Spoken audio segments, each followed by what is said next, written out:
Alright, so this is our torsion testing machine. The dial gauge is in front. There's where the specimen is mounted, and the power switch is over here.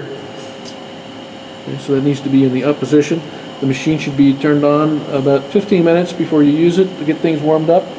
You should turn it off after you're done with it. The front, here are the forward and reverse buttons. And this is the speed dial. The speed will increase after the forward and reverse buttons are pressed. You should press stop in between. There are different ranges on this machine. This goes up to 10,000 inch-pounds. The dial is a little off here, so if you switch that, it'll say which range you're in. The 10,000 inch-pound light appears to be burned out right now, so you won't see that light up. There are zero adjusting knobs down here. If you turn the appropriate zero adjustment, it'll move that dial gauge over a little bit.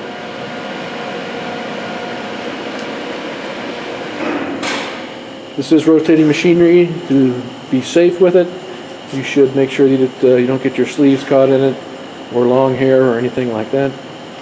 There is a bolt and back that needs to be tightened when you're in the 10,000 inch-pound range. And there it is back there. There is a wrench that goes with it.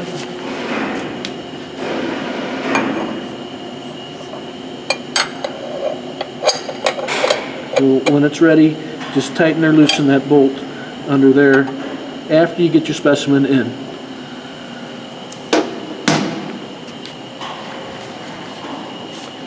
There's a track to move the specimen into position. The track is here. You just twist this over to move it. And then the next thing we got to talk about is the specimen. Okay, here it is. The specimen is a hex specimen. It has 6 flat sides. The diameter is 0.625 inches in the gauge section where it's been machined down. It needs to be hexed to fit into the jaws of the testing machine. Those 3 jaws in there on each side collapse in to grip the specimen. You want to make sure that you grip it on the flats and not the points of the specimen. You can damage the jaws if you just grab a hold of the points. This should be very near the 0 degree position to make sure things are lined up on the right hand side of this device. Before you put this specimen in, you want to attach the Trottometer.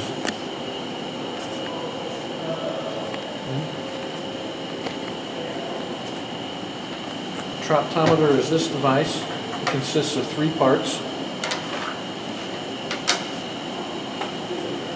The dial gauge part, the other side has the wheel, the Trottometer wheel, and this connecting bar. It has 3 pegs that go into the specimen to line things up. And we want to make sure that when we line it up, the dial gauge is on the left side of the specimen, and the Trottometer wheel is over on the right.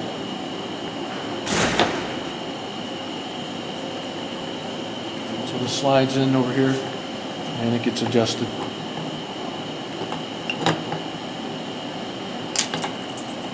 You want to try to have these alignment posts about equally into the specimen.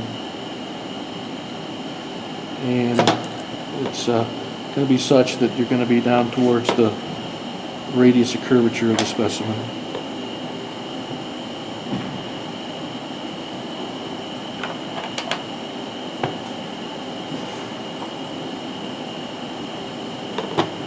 It might take a couple attempts to get everything straight and lined up.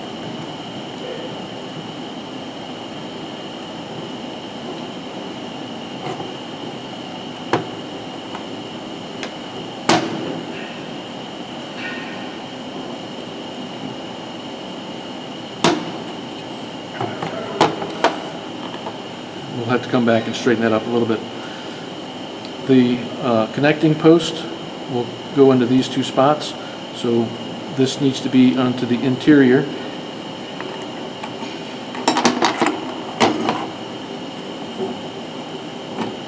Same sort of situation we have here. We want this to be opened up to slip the specimen in.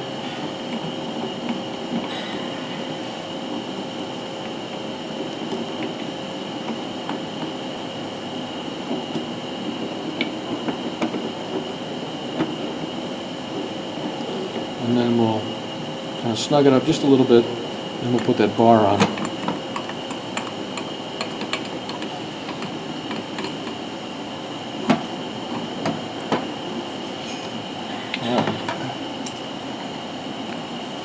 The bar is a 2-inch spacer bar. The students will need to know that it's 2 inches long.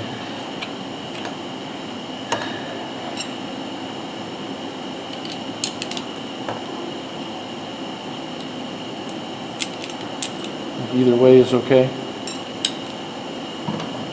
There's 2 screws that hold this in.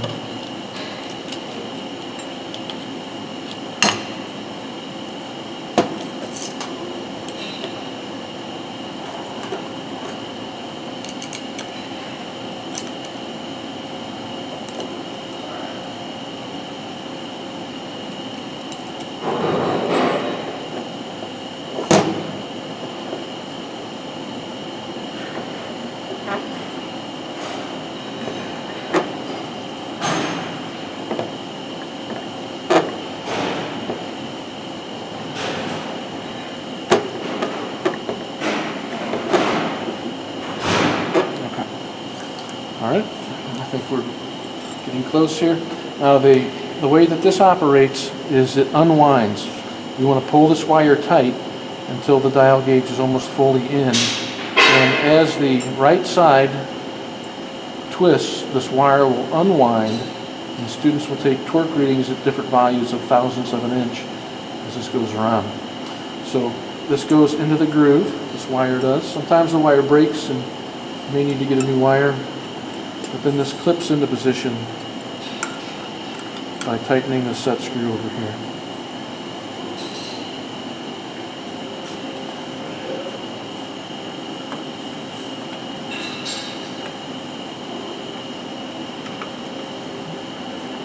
I'm going to open this up a little bit.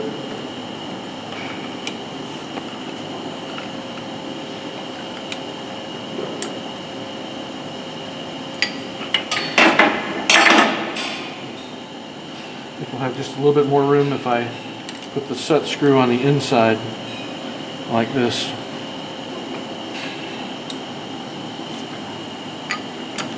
And we'll tighten this side down.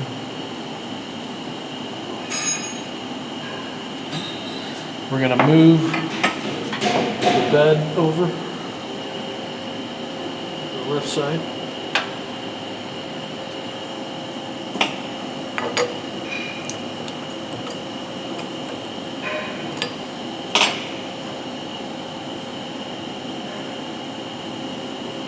And then tighten it down. As we tighten it, we may introduce a little torque, but that's okay.